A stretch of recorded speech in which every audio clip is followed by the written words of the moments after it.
इस वक्त की बड़ी खबर सामने आ रही है। ईरान का गुस्सा फूट पड़ा है।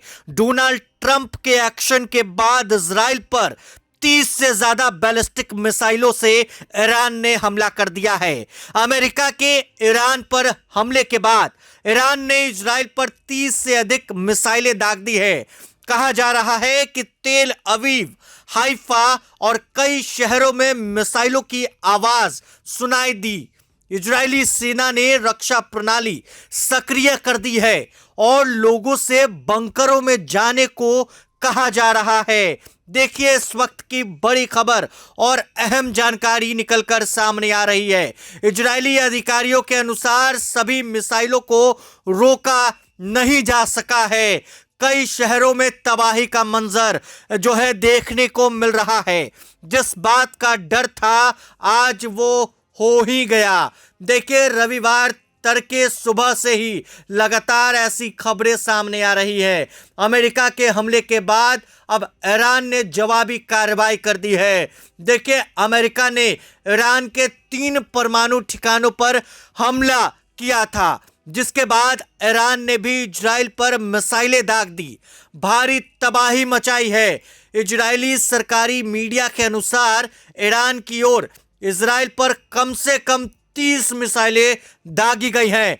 आईडीएफ ने टेलीग्राम पर कहा है कि इजराइल राज्य की ओर मिसाइलों की एक और बैराज छोड़ी गई है। जनता से अनुरोध है कि वो होम फ्रंट कमांड के निर्देशों का पालन करे और साथ ही साथ वो बंकरों में जाकर छिप जाए। आईडीएफ ने जोर देकर यह भी कहा हमले में हिट होने वाली फुटेज और स्थानों को शेयर ना करें। ईरान के इस बैराज हमले की आवाजें तेल अवीव और हाइफा और यरूशलेम में सुनाई गई। साथ ही साथ इजराइल के कई इलाकों में अलर्ट कर दिया गया है और सायरन बज रहे हैं। साथ ही साथ अमेरिकी हमलों के बाद आक्रामक हुए ईरान के खतरों को देखते हुए अधिकारियों ने जनता से कहा है कि वो होम फ्रंट कमांड के निर्देशों का पालन करे।